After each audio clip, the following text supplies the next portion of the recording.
Good afternoon guys. So, ngayon marami tayong nakikita no sa Facebook.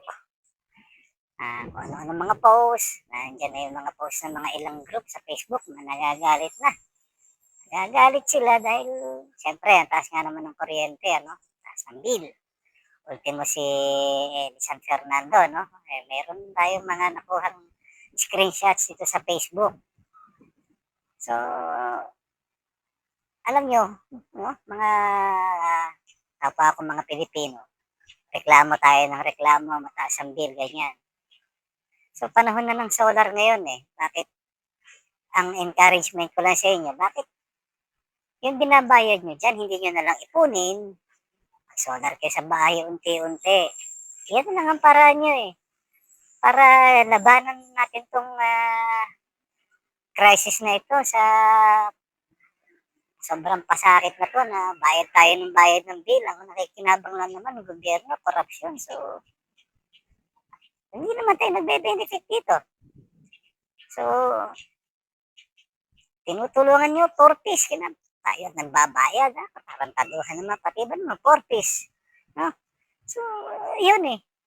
Pag government taxes, tayo pa rin nagbabayad, ha? Consumer pa rin. So, kaya nga ang hamon ko, bawat isa sa inyo, na solar. Yan na yung moment nandito na eh. Gagalit kayo, mindset nyo, puro kayo galit. Ayaw nyo gumawa ng paraan. Popost kayo ng bill nyo sa Facebook. Gumawa kayo ng paraan. Kasi hindi nakatapos dyan ang laban. Kailangan pabagsakin natin ang Meralco o yung Penelco na yan at ng electric companies na yan. Pulutin natin sa kangkungan. Tingnan natin kung saan sila dadamputin. No? Wala na tayong choice. So, ito na yun. Mag-solar na kayo lahat. So, yan lang ang paraan. Basta laban lang off-grid. Walang hybrid, walang net metering, off-grid. Walang permit. Kasi nga off-grid. Para lang tayo namibili ng genset. So, unti-unti. So, yun na lang ang tanging paraan natin. Para makaiwas na tayo dyan. So, labanan natin to. Sama-sama. Sama-sama together. Ganun lang. So, guys, yun lang muna. Next ko lang. So, kaya natin to, labanan natin itong pagpaparusa nito ng actually hindi to Meralco eh. Ang nagmamaneobra pa rin ito gobyerno dahil mas malaki pa rin ang nagiging share ng gobyerno, no? So, sa pagpapagawa ba ng mga solar ngayon, nasa Nueva Ecija, yung solar plant ba yan?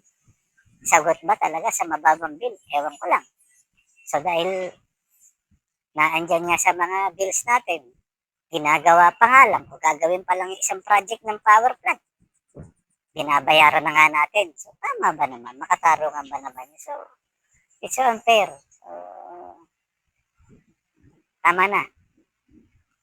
Pagod na yung Pilipino. So, ito na.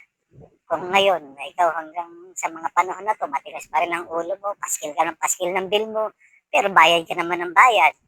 Wala ka namang ginagawa. Siguro, nasa iyo na yung diferensya, no?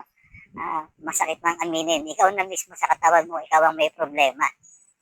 So, yun lang guys. Matauhan na kayo. Salamat.